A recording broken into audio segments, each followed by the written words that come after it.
Welcome to the Vegan Van Holiday Meal.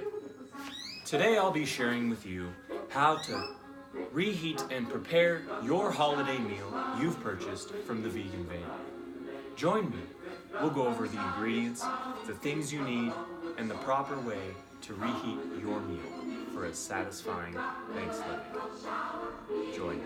Let's go to the kitchen. Your Vegan Van holiday meal kit should include an herb seitan roast, rosemary garlic mashed potatoes, savory green bean casserole, cranberry walnut stuffing, shallot sage gravy, and pumpkin pie with coconut whip. To cook your meal today, you will need 3 pans, 2 baking dishes, 1 sheet of foil, 1 tablespoon, 3 stir spoons, olive oil, and your choice of vegan butter.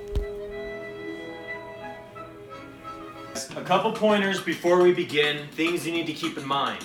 The instructions are posted on the Vegan Van's Instagram. So if you go to the Denver Vegan Van Instagram, they have posted their instructions. If you pull these up and look at these as you're cooking and as you're watching this video, it will help you. So, first step is to pull the instructions up. So pull those up.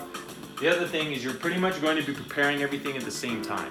So you need to mentally get an idea for how everything's going to cook before you start cooking, because everything's pretty much cooking at the same time. So you're going to prepare your herb seitan roast in your dish.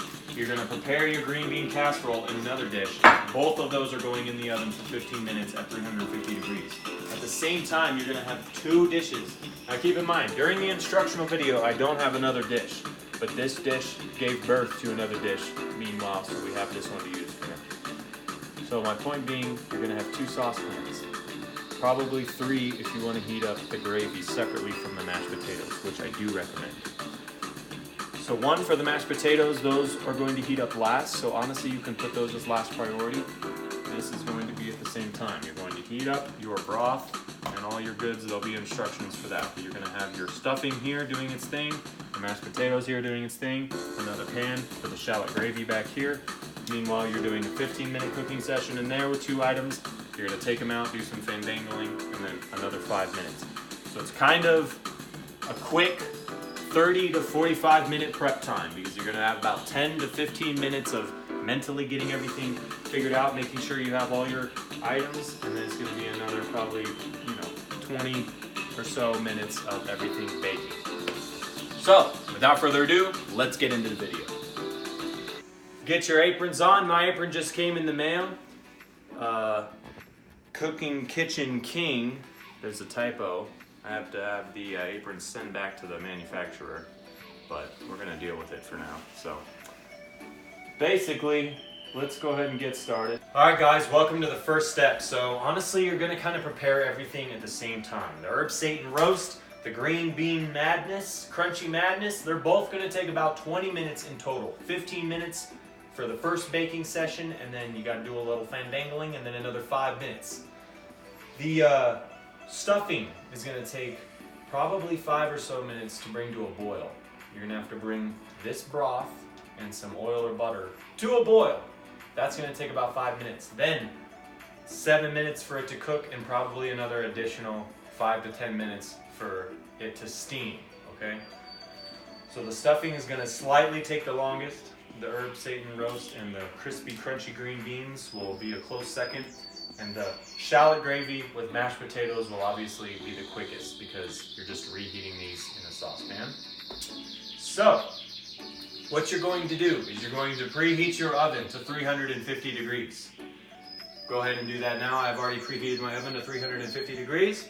And go ahead and get 1 baking pan suitable for 1 herb seitan roast. You're going to get your herb seitan roast and you're going to unwrap it. This is what it should look like. It smells beautiful, ladies and gentlemen. Wow, mouth-watering already. Here is your herbs that you're going to place on top of your roast. So you're going to take your roast, take it out of the package, put it inside of your foil. You're going to leave the foil open, take your olive oil, and you will drizzle some olive oil over the top of your roast. You will then place your herbs on the top of your roast like so. You will cover it with foil and you will cook this for 15 minutes. You're gonna get it all wrapped up in your foil just like so. And then you're going to get your dish and you're gonna place it inside of your dish.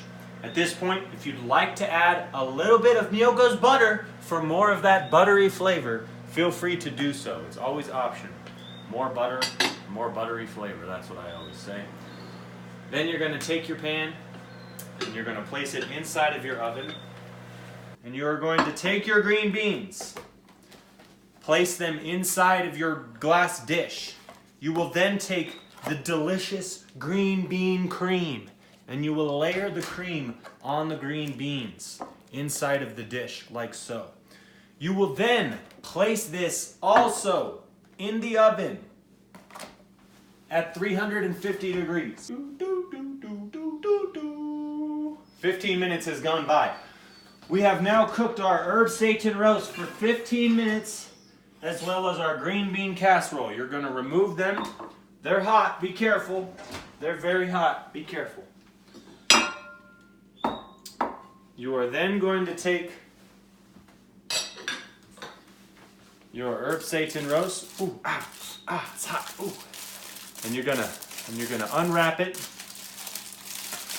It's gonna be real hot. Ow, burning my hand.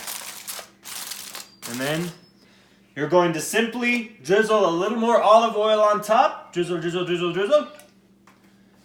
And you are going to continue baking uncovered for another 5 minutes. At the same time, you're going to take your crispy green bean with the cream on top that's been cooking for 15 minutes. And you're going to take your crispy topping. You're going to pour that all over the top. And then you're going to let it continue cooking for another 5 minutes as well. So this goes back in for another 5 minutes. Also, keep in mind, you're going to take this broth, this lovely broth. You're going to put it in your saucepan. 1 tablespoon of either your choice of vegan butter. You want to put it on high heat because you're trying to get this to a boil. Okay, our broth has come to a boil. You're going to take your state-of-the-art spoon, made by yours truly, handcrafted in the Hundo Craftsman workshop. It's got a handy little thing on there to hold onto your pot so you have somewhere to put it without getting your kitchen surfaces all dirty. You're going to take your once it's boiling, it is now boiling, you're going to take your dry ingredients, you're going to dump your dry ingredients in along with your celery. You dump your celery in.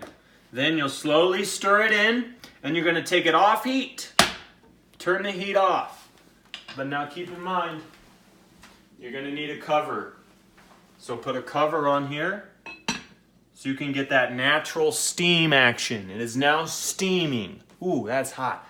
The steam is happening and steaming. And you're going to let that steam for about 7 minutes. Just let it sit there. And what's going to happen is all the juices are going to soak into the breads. Everything's going to poof and rise. And the steam is going to help make the stuffing come alive. So the stuffing will come alive. Then you will get your other saucepan. You will get it on low to medium heat. You will take your mashed potatoes and gravy. Take your mashed potatoes.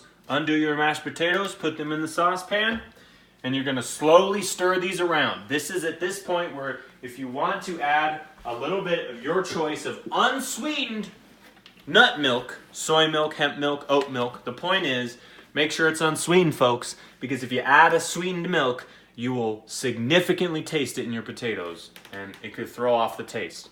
So make sure it's unsweetened. If you decide to add creamer, the purpose of doing this is it might help your potatoes heat up quicker and more evenly. The thing with potatoes is they're very thick, so if you're going to heat these up without adding any butter or nut milk, I would definitely suggest adding a small amount of butter on the bottom of your pan before you add these in, just so that the potatoes don't immediately cook to the bottom of your pan.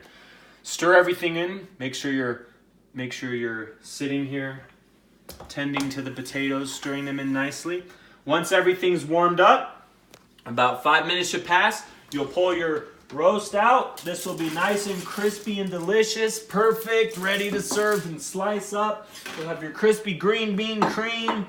Then you will also have your stuffing that is almost ready. It probably needs about another couple of minutes. So you'll be heating these up. You'll get a separate saucepan for your shallot gravy, and you'll simply dump your shallot gravy inside of a saucepan.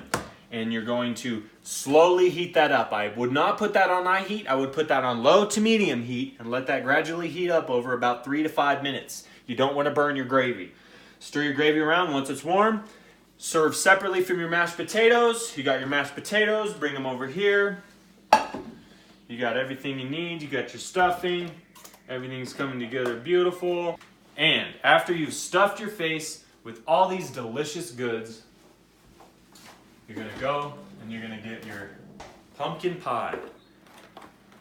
Yours might be in a tin, yours might be in slices, but whether it's in slices or in a tin, you'll take your pumpkin pie. And oh, folks, look at that. It smells phenomenal.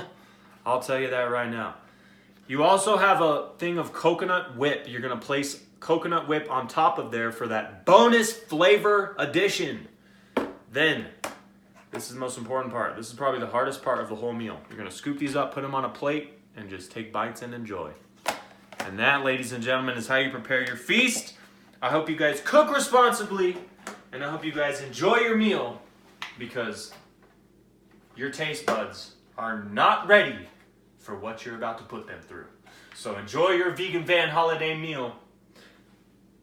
This has been a Hundo announcement.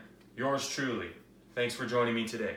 I'll see you next time, and I'm out. I'm going all out. A vegan Thanksgiving at our house. About to bring everything but the hog out. Think we eat nothing but grass, what you talking about? Shit, I'm about to jump into the whip and hit the Whole Foods early. Get everything to get that soul food working, like mac and cheese, the collard greens, the black eyed peas, and get a roast of that tofu turkey. Got cornbread, even got stuffing. Mashed potatoes so good, put your hands in it. String beans, and you know we got yams with it. Got cabbage and greens with no ham in it. You can fill your plate up without all the guilt. We whip pies up, nigga, out of almond milk. Everything that you touch gon' be dairy free, even though I don't care for me. Beans, greens, potatoes, tomatoes, lamb, beans, greens, potatoes, tomatoes, chicken, turkeys, rats.